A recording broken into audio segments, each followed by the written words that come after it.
time for another few chapters of The Wild Robot. This chapter is The Old Goose. Remember, we left off with Roz and the new gosling had just hatched, wanting food, and Roz did not know what to do. So she went in search of somebody that would know what to do. So this is called The Old Goose, and it's chapter 28. Ordinarily, the forest animals would have run away from the monster, but they were awfully curious why she was carrying a hatchling on her shoulder. And once Roz explained the situation, the animals actually tried to help. A frog pointed Roz up to the squirrels. A squirrel recommended that she speak with the magpies, and then a magpie sent them over to the beaver pond. The ground grew soggier, the grass grew taller, and soon the robot and the gosling were looking across a wide, murky pond. Dragonflies buzzed through the reeds, turtles sunned themselves on a log, schools of small fish gathered in the shadows, and there, floating in the center of the pond, was an old gray goose. "A very good morning to you," the robot's friendly voice boomed over the water. "I have an adorable little gosling with me." The goose just stared. "I am in great need of your assistance," said Roz. "Actually, the gosling is in need of your assistance." The goose did not move. "Food," peeped the gosling. "Food, food." That tiny voice was more than the old goose could bear, and she began gliding across the pond and squawking to the robot. "What are you doing with that hungry hatchling? Where are the parents?" "There was a terrible accident," said Roz. "It was my fault. This gosling is the only survivor." "If there was a terrible accident, why does your voice sound so cheerful?" The goose flapped her wings. "Are you sure you didn't eat his parents?" "I am sure I did not eat his parents," said Roz, returning to her normal voice. "I do not eat anything, including parents." The gosling squinted at the robot. Then she said, "Do you know who his parents were?" "I don't know." "Well, they must have belonged to one of the other flocks on the island, because nobody in my flock is missing." "Will you take the gosling?" "I most certainly will not," squawked the goose. "I can't take in every orphan I see. You say this is your fault? It seems to me that it's up to you to make things right." "Mama, Mama," peeped the gosling. "I have tried to tell him that I'm not his mother," said the robot, "but he does not understand." "Well, you'll have to act like his mother if you want him to survive." There was that word again, act. Very slowly, the robot was learning to act friendly. Maybe she could learn to act motherly as well. "You do want him to survive, don't you?" said the goose. "Yes, I do want him to survive," said the robot, "but I do not know how to act like a mother." "Oh, it's nothing. You just have to provide the gosling with food and water and shelter. Make him feel loved, but don't pamper him too much. Keep him away from danger and make sure he learns to walk and talk and swim and fly and get along with the others and look after himself. And that's really all there is to motherhood." The robot just stared. "Mama, food," said the gosling. "Now would probably be a good time to feed your son," said the goose. "Yes, of course," said the robot. "What should I feed him?"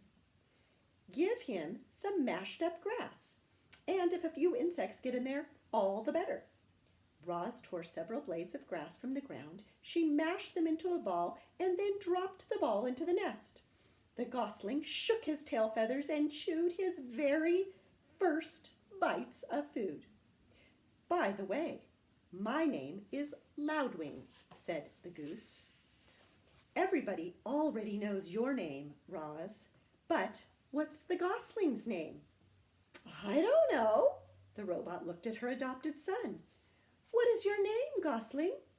He can't name himself, squawked Loudwing. And then, with a loud burst of wing beats, the goose fluttered up from the pond and landed right on Roz's head. Water streamed down the robot's dusty body as Loudwing leaned over the nest. Oh dear, he certainly is a tiny thing, said Loudwing. He must be a runt. I'll warn you, Roz, runts usually don't last very long. Remember, a runt is the smallest one in a litter. And with you for a mother, it'll take him a miracle for him to survive. I'm sorry, but it's the truth. However, the gosling still deserves a name. Let's see here. His bill is an unusually bright color. It's actually quite lovely. If I were his mother, I'd call him Bright Bill. But you're his mother, so it's up to you. His name will be Bright Bill, said Roz, as the goose fluttered back to the water, and we will live by this pond where he can be around other geese. I will find us a sturdy tree nearby. You will do no such thing. The goose flapped her wings. A tree is no place for a gosling. Bright Bill needs to live on the ground, like a normal goose. Loudwing sized up the robot. I suppose you two will need a rather large home. You'd better speak with Mr. Beaver. He can build anything. He's a little gruff at times, but if you're extra friendly, I'm sure he'll help you out. And if he gives you trouble, remind him that he owes me a favor. So here's the beavers, and that is the title of our next chapter, is The Beavers. Every day the beavers swam along their dam, inspecting and repairing it. The wall of wood and mud allowed only a trickle of water to pass through, and it had turned a narrow stream into the wide pond that many animals now called home. As Roz and Bright Bill walked around the pond, they passed hundreds of chewed-up tree stumps, proof that the beavers needed a constant supply of wood, and this gave Roz an idea. The robot swung her flattened hand, and the sounds of chopping wood echoed across the water. They were soon replaced by the sounds of footsteps and shaking leaves as the robot carefully walked along the beaver dam with a gosling on her shoulder and a freshly cut tree in her hands. The beavers floated beside their lodge and stared at the bizarre sight with open mouths until Mr. Beaver slapped his broad tail on the water, which meant, "Stop right there." The robot stopped. "Hello, beavers. My name is Roz, and this is Bright Bill. Please don't be frightened. I am not dangerous." She held out the tree. "I have brought you a gift. I thought perhaps you could use this in your beautiful dam." "No, thanks," said Mr. Beaver. "I have a strict policy never to accept gifts from monst—" "Oh, don't be ridiculous," interrupted Mrs. Beaver. "We can't let a perfectly good birch go to waste." "I'm afraid I must insist," said Mr. Beaver. Mrs. Beaver turned to her husband. "Remember how you asked me to point out when you're being stubborn and rude? Well, you're being stubborn and rude." Then she turned back to Roz. "Thank you, monster. If you'd be so kind as to drop the tree in the water, we'll take it from there." "I am not a monster." Roz tossed the tree like a twig. "I'm a robot." The tree smacked against the water and sent the beavers bobbing up and down. Just then, Bright Bill started peeping. "Mama, hungry." So Roz dropped a ball of grass into the nest. "The gosling thinks you're his mother?" came a quiet voice. It was Paddler, Mr. and Mrs. Beaver's son. "His real mother is dead," said Roz, "so I have adopted him." There was a brief silence. Then Paddler looked up at Roz and said, You're a very good robot to take care of Bright Bill. Mr. Beaver sighed. Yes, yes, yes, that's very good of you, Roz, but I don't understand what any of this has to do with us. My son and I need a home, and Loudwing said you would help us build one.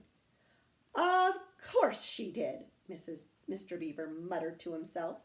Loudwing gets me out of one lousy jam, and I spend the rest of my days doing her favors. Mrs. Beaver glared at her husband. Sorry, he said, realizing he was being stubborn and rude again. Stay right there, Roz. We need to have a family meeting. The three beavers slipped under the water, and a moment later, their muffled voices could be heard inside the lodge. The robot stood on the dam and patiently waited with her son. Mama! Yes, Bright Bill, I'm trying to act like a good mother. A ripple, and Mr. Beaver's head appeared above the water. If you bring us 4 more trees, good healthy ones, maybe I'll have time to help you and the gosling. That is wonderful, said the robot.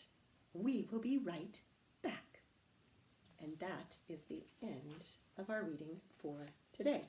Our next chapter is called The Nest.